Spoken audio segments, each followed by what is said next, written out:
All right, legends, it's Mr. Maze coming to you through the digital space. And today we're on the second half of Unit 9. I'm going to call it Unit 10 because in years past it's been Unit 10. It's been its own little mini unit. But Unit 9 this year is kind of made up of Unit 9 and Unit 10, this sort of mixed deal. And what 10.1, or the second half of Unit 9, is going to be about is specifically scatterplots. Now, you'll remember a lot of this from class, but if you weren't there, this will be your first exposure. And if you were, hopefully this helps you review effectively.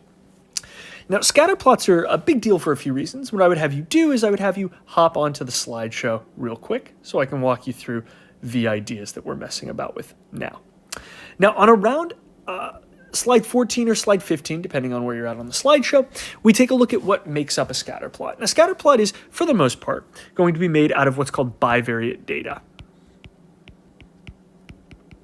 And what is bivariate data? Well, bivariate, bi meaning two, and variate referring to variables.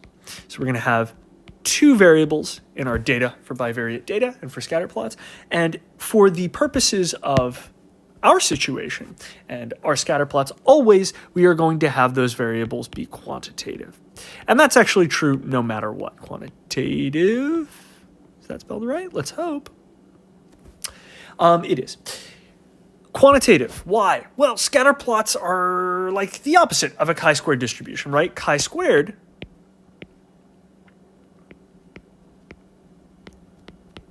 was specifically for two categorical variables.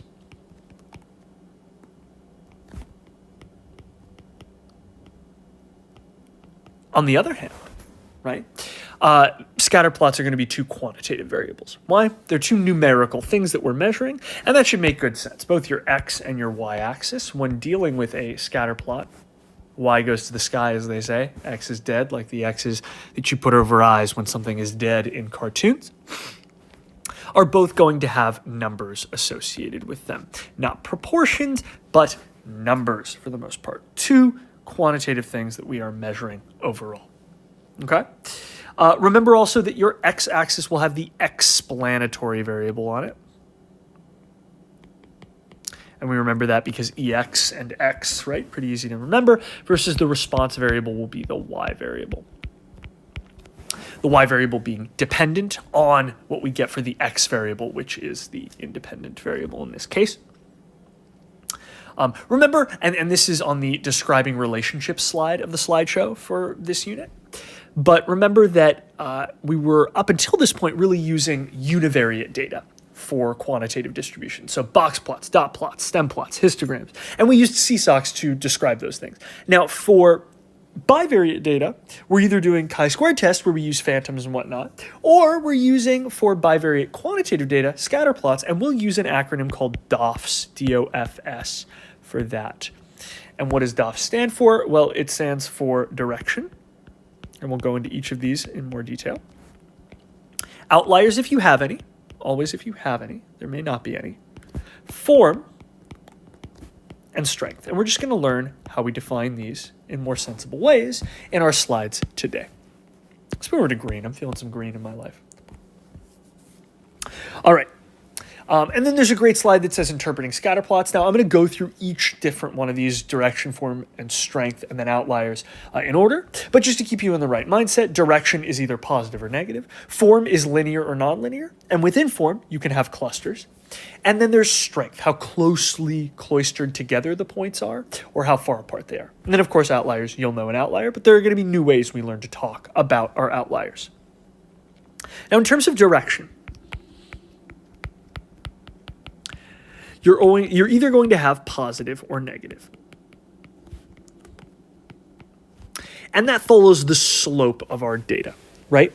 So, and you can see some visualizations there on the slides, but it shows you essentially that if you're having a positive slope, your data will go upward, right? As x gets greater, the positive slopes are as x goes up, y also goes up. They are positively correlated is the way we say that in statistics. You've heard that a ton of times. This should make good sense, okay?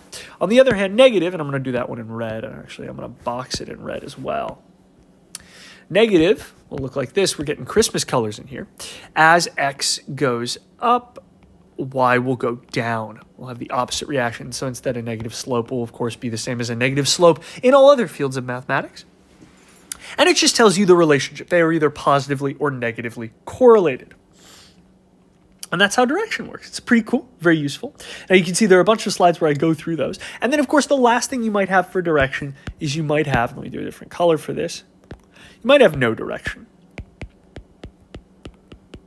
And no direction is when, and you can see this on the slide that says direction dash none. And I think it has SAT score and shoe size.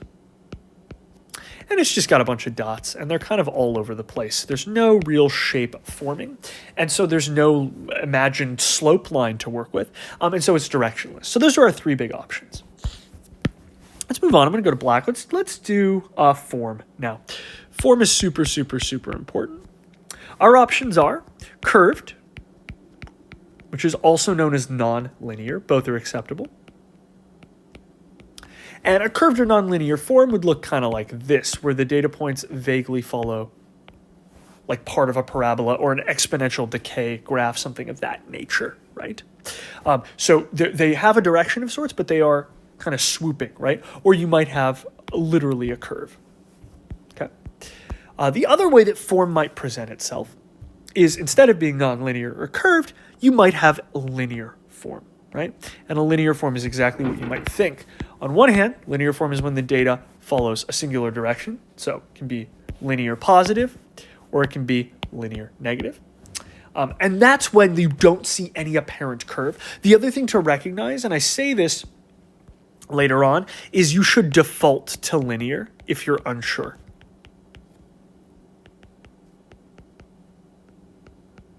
Ooh, I'm adding an extra n to linear. If not curved, right? So if it's not curved, you will default to a linear distribution.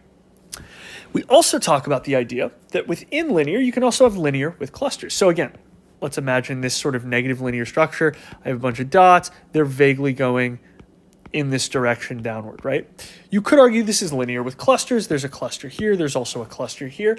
And it's fairly linear because there's no curvature to the way those dots are situated.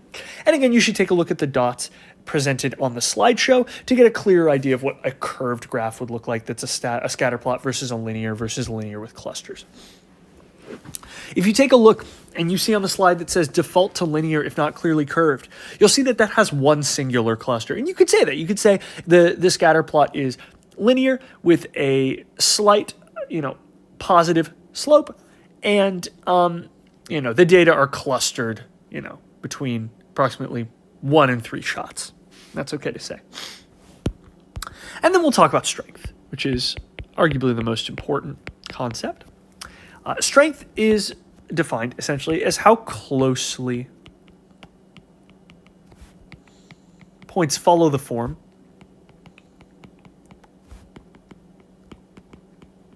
and you can see a great depiction there on the slide where some of them are closely batched together and others are a little looser, right? One is positive and very strong. The other is negative and, moderately strong, I would say. And this is for the slide that says strength, how closely points follow the form. So this would be a very strong curve. If I had a curve like this, where the dots are all very close together, versus a weaker, so this would be very strong. This would be strong. And then this, on the other hand, would be like moderately strong. And so on and so forth. And the more that the points are kind of like weaker, the more that they spread out. So there's a great slide right after that where you see one where the points are a little more dispersed. It's clear that it's still a linear form, but it's just slightly weaker than them being cloistered close together. Now, in the vein of understanding how these points behave on a scatter plot, we also have the slide that says the correlational coefficient or the correlation coefficient, which for our purposes is the letter R. Okay. And R has some rules. Rule 1 for R. R is between 1 and -1. Always, always, always. It is never more negative than -1. It is never more positive than 1. Okay? It always between those two. And as it says on the slides, closer to 0, either way, either closer to 0 from the negative side or from the positive side, is weaker. closer to +1 or -1 is stronger. And the reason for that is the R, right, the correlation coefficient, serves this purpose of basically showing how toughly those dots hold together. Are they close to one another, and do they follow the form effectively? 1 and -1 are, one is they follow the form perfectly in a positive direction. And -1 is they follow the form perfectly in a negative direction. Now, you're almost never going to see 1 or -1. You'll see higher ones. You'll see like 0.99 or -0.99. Okay? And you can see in the slide after the one that says correlation coefficient, it shows you a variety of different correlational coefficients and the values that they hold, right? So what a distribution looks like if it has that coefficient, so you should know it. You'll then see the slide that has the equation for correlational coefficient. You do not have to memorize that, but just be aware that that's how it's calculated. Some things to be aware of about correlation, right? It doesn't differentiate. Oh, goodness me. Correlation, and this is on the slide that literally says correlation at the top. Correlation doesn't differentiate.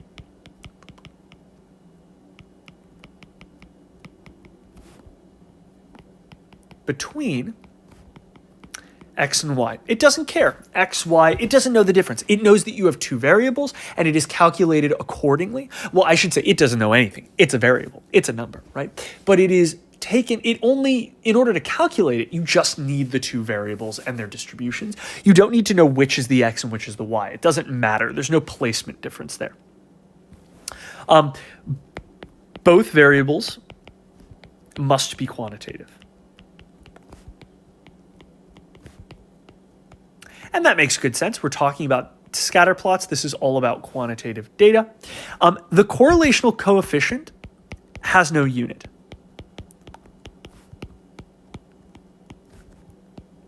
So if one of the options for something is 4 kilograms as your correlation coefficient, incorrect. Correlation coefficient will never have a unit. It just is what it is. It's a number. It's a number that shows you the strength and the direction. And by the way, that's what you should be able to tell from a correlation coefficient. If I gave you, for example, a correlation coefficient of -0.7, you should be able to say that's a fairly strong distribution, right? A fairly strong scatter plot. Or the data is very strong, fairly strong, I should say, and it is in the negative direction. That's what you should be able to say from that. That's what the correlational coefficient can tell us. Strength and direction. And then it says, what else do we have here in our slides? Only works for linear relationships. I mean, that should kind of stay for itself. This will only work for linearity, right? You can't do it with a curve. You try to come up with a correlational coefficient for a curve, you're going to cut off part of the data. It doesn't average well. And that's our last point. It is what we say, not what we call, I should say, not resistant. And what I mean when I say that is the correlational coefficient is heavily affected by outliers, like a mean would be. It's the slope of a line, so it requires average, rise over run, and therefore it's heavily impacted anytime you have an outlier that pulls the data away from its actual correlation.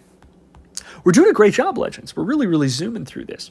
Okay, you'll see a slide that says R versus R squared. R is, of course, the correlation, right? Correlational coefficient and the correlation, right? Describes the strength and direction of the linear relationship. What is R squared? If you square R, it will tell you, and it says this on the slide, the proportion of variability in Y that's explained by X.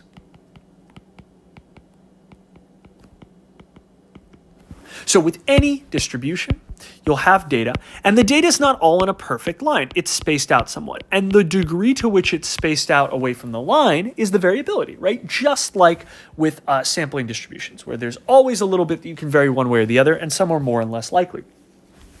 R squared tells you what proportion of that variability is explained with the variable I'm looking at, right? To what degree is my variability for Y responded to by X? To what degree can I say, oh, that's just because you're measuring with X in mind, and there's always going to be some variation. Therefore, 1 minus R squared is variability as a proportion in y not explained by x. Explained by other variables, the confounding data. And that should make sense. Therefore, the higher, oh goodness me, no thank you. The higher your correlation coefficient is, R, right? The higher that is, the higher R squared will be, okay? And the higher R squared will be, the less unexplained variability you have.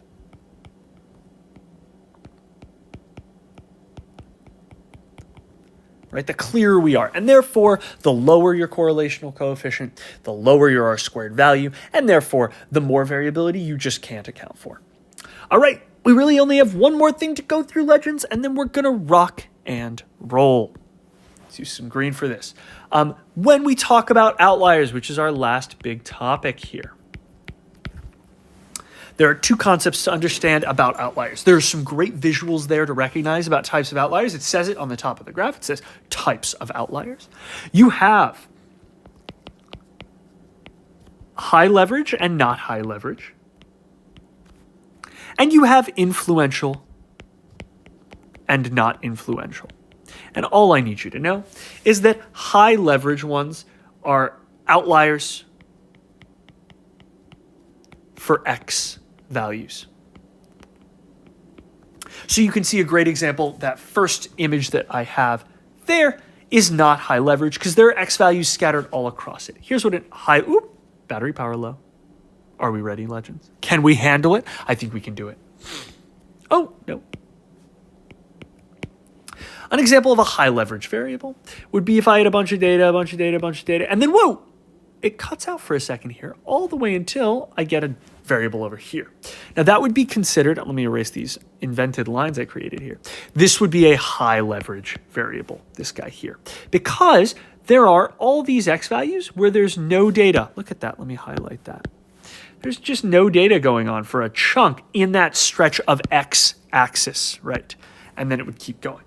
So that's why that would be high leverage. That's true for the second and third scatter plots that you see on that slide that says types of outliers. The first one is not high leverage because the outlier that's there are X datum there as well.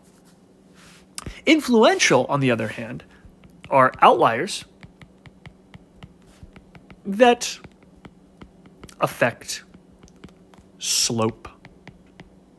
So for them to affect slope, what must be the case? Well, as you can see, the first scatter plot that we have on that slide that says types of outliers has an outlier that's down here. And normally you might say that affects slope, but when you go to look at that affecting the slope, there's actually a good amount of data, let me highlight it, right above that corrects for that. So we don't have to worry about this one data point messing up our whole slope. On the other hand, a great example of an influential, because that would be a non-influential. An influential outlier would be ... We have all this data, and it's going in a very seemingly understandable direction. And then boom, we have this one data point over here.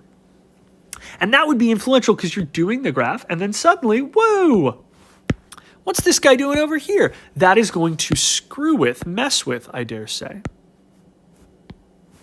the skew or the direction of this slope, because there's no other data to correct it in any way, okay? The other example of so this would be influential right here. And the two kinds of non-influential ones are this one here. This is not influential. And the other non-influential one, this is also not influential, this outlier here, because you'll notice it doesn't mess with the slope, it follows the slope. And that's all you need to know. You can see on the next slide, I say describing a scatter plot. I want you to look at that scatter plot and I want you to note the way I describe it. This is what I expect. In the same way we would do C-slocks for box plots, stem plots, dot plots. When you see a scatter plot, you would look at that one distribution on the one that says describing a scatter plot. And you would say, for example, there is a negative, moderately strong, nonlinear relationship between percent of students at a school taking the SAT and mean math score. There appear to be two clusters. As you can see, there are two clustered areas. We don't have to say anything about outliers because there are no definite or apparent outliers. You could say there may be possible outliers at blank and blank, but that is not necessary. The final thing I want to push is that correlation does not imply causation. correlation does not imply causation. And dot plots, oh no, and dot plots specifically are about correlation. Oh, what was I doing here? Causation. Okay, and dot plots are about correlation. All we can do is show correlation, okay? Does it mean that one thing actually impacts the other? No, and you'll notice that this slideshow ends with some really exciting examples of correlations that happen that are a bit spurious, which means not sensible, bizarre, and funny in various ways. And there are links to other spurious correlations. All right, I really zoomed through these, but only because I want to make sure you understand them, but I don't want to belabor the point too much. So go back through and realize we recognize that scatterplots are about correlation and not causation, and that correlation does not mean causation. We learned about talking about outliers by saying if they're influential, meaning that they impact the slope of our data in some way, or non-influential, meaning they did not impact the slope, or being high or not high leverage. High leverage being outliers where they exist on the x-axis when a bunch of data doesn't for a bit. And then, not high leverage being that they follow along and there are x data points around them on either side, and therefore they are not outliers for the x values. We learned about R versus R squared, R being the correlation coefficient that we use, and R squared being the measurement, the proportion of variability that we can explain with the variable x. 1 minus R squared, of course, being the amount of variability we cannot explain. That must be explained by other variables. Confounding variables, we would call those. We learned about the correlation coefficient, that it doesn't differentiate between x and y. It doesn't care. It just knows the relationship between them. That both x and y must be quantitative to have a correlation coefficient. That the correlation coefficient has no unit. It just shows strength and direction. That it is only for linear. And that it is not resistant to outliers. Outliers can mess with it, as we saw later on. R, or correlation coefficient, capital R or lowercase r, I don't mind either way, is between -1 and +1. It is never more negative than -1, nor is it ever more positive than +1. And weaker correlation coefficients are closer to 0. Stronger ones are closer to either positive or -1, depending on direction. We saw what strong versus less strong or weak distributions look like. We saw that you default to linear distributions if there's no curve, and if it is curved, then you would say it's curved. We learned about clusters. We learned about linearity versus curved. We learned about having no direction versus negative versus positive direction. We learned about DOFs as a way of describing these two quantitative variable scatterplots. And we reviewed response versus explanatory variables and the way in which this relates to chi-squared. I am proud of you. This is how we deal with bivariate quantitative data. Thank you for taking this journey with me. I am so excited to see what you do with it, understand it, learn it, live it, love it. This is Mr. Mays with all the love in the world, signing off.